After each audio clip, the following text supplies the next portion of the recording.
Ration card धारकांसाठी ही महत्त्वाची बातमी आहे। आता ई रेशन कार्ड येणार असून रेशन कार्डची छपाई बंद होणार आहे। राज्यात केशरी, पांढऱ्या आणि पिवळ्या रंगाच्या रेशन कार्डची छपाई आणि वितरण सुद्धा बंद करण्यात आलंय। अन्न आणि नागरी पुरवठा विभागाकडून केशरी, पांढऱ्या आणि पिवळ्या रेशन कार्डची छपाई बंद करण्यात आली आहे। नागपूरसह राज्यातील इतर भागात सुद्धा आता ई रेशन कार्ड हे मिळणार आहे।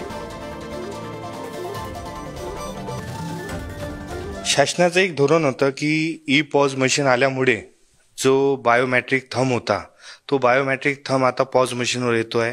त्यामुळे आधीच्या काळात राशन कार्डवर संबंधित रास्तभाव दुकानदार तिथे नोंद घ्यायची की मेचं 2024चं धान्य यांना मिळालेलं आहे।